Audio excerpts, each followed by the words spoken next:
Are you individually millionaires yet? No, that's another lousy room. I wish we were.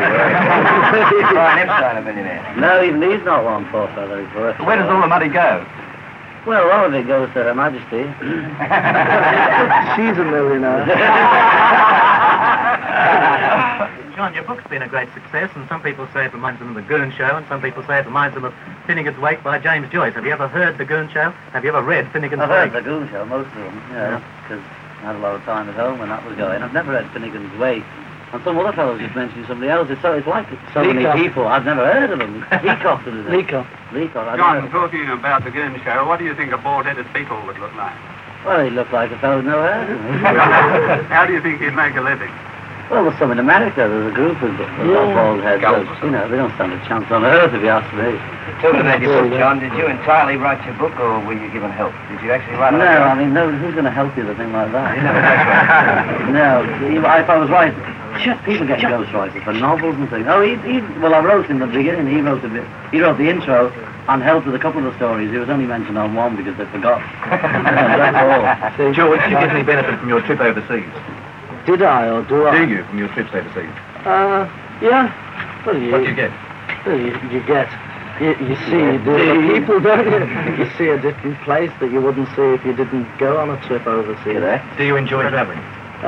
No, I don't like travelling, even if it's on a holiday, or anything. But you don't travelling bits chance to is get out, terrible. But All of us you've like got to seeing travel, haven't places. you, to get there, but not the travelling. We're hanging on to the time machine. Are you very conscious of your responsibilities? I mean, teenagers dwell on your every comment and action. Do you feel very responsible towards this? No, we just behave as normally as we can. We don't feel as though we should preach this and tell them that. Let them do what they like. We never used to believe it when in the old days we used to open a magazine and it'd say so and so doesn't drink, doesn't smoke, doesn't go out late. We used to think, oh, a bit funny. So I mean, we just act normally and just hope that other people don't think we're a bit funny. Now, you say you act normally, but how can you? How can you when you're getting so much money, when everywhere you go people are pressing around and they can't see anything? Well, I mean, normal in the environment we can. It's the environment that surrounds you, like, well, you'll have to solve unless you can't, don't you? Correct. Right. You originally got started, I understand, you particularly, John, with the skiffle group. Now, did this automatically grow into what is now the Beatles, or did this come over a period of quite a number of years? Over a period of about 6 months, I think, over the years. A bit longer, But I forget, I know I met Paul first, and he sort of joined this sort of group I had, and then George, and gradually changed till it was just us three. Looking at the Beatles, and now you're with Yoko working at art, was it all worth it? The only thing my biography now reads: born, lived, and met Yoko.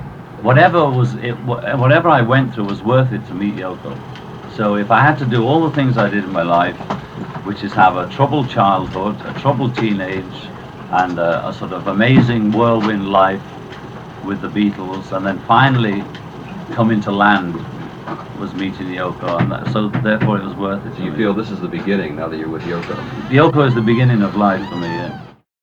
Anybody who's been in the drug scene, it's not something you can go on and on doing, It's like drink or anything. You've got to come to terms with it, like too much food or too much anything. So you've got to get out of it. You're left with yourself all the time, whatever you do, meditation, drugs, anything. But you've got to get down to your own God and your own temple in your head, like Donovan says, etc. And it's all down to yourself, You start, maturing or thinking about the trip. The first effects of the drug wear off, and you start coasting along a bit, and you have time to look at the trees. And that developed into the actual acid scene, the psychedelic bit, And everybody was grooving around with flowers and that. And then, of course, like any drug, it wears off, and you're back to so-called reality.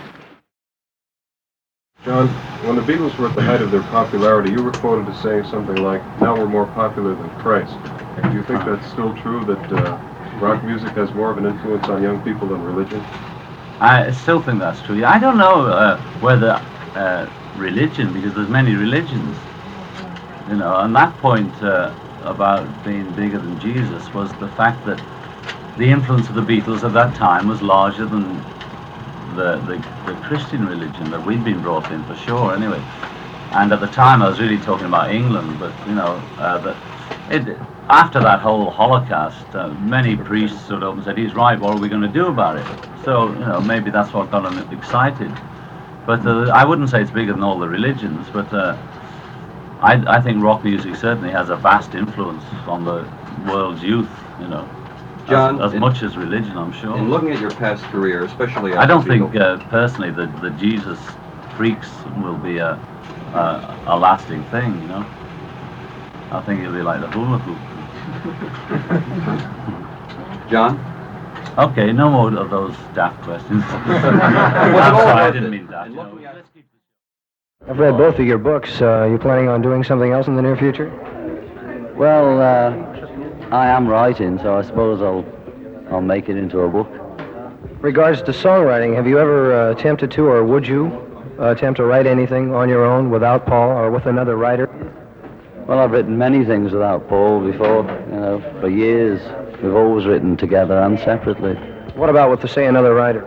Another writer I don't need, George, maybe, I'd write with him. What do you do when you get an idea for a song? If you're driving down the street, you don't have your guitar with you at all times, or... If I'm driving down the street, I can't afford to have ideas for songs. I've got to concentrate on driving. But you mean if it comes, like sometimes they come on the way home from somewhere or something, so I just sort of try and keep the bit in my head all the way home while people are talking. I'm going diddly-diddly-diddly, trying to remember it. I guess the most asked question of you on this tour had to be the Datebook magazine quote. I'm not going to go into that because I know you've heard plenty about it. Plenty, there's only a few answers or reasons I can give, and I've given them so many times. I think it's a shame that you were quoted out of context like you were, and the idea wasn't presented as you had said it. I read the article myself about 7 times, and it makes sense when you read the article. It does a bit more, even I doubted how much sense the whole article meant because I'd forgotten it was that unimportant, it had been and gone. So I had to reread the whole article to make sure I wasn't, I hadn't said anything I didn't mean, properly. I mean, that I'd got lost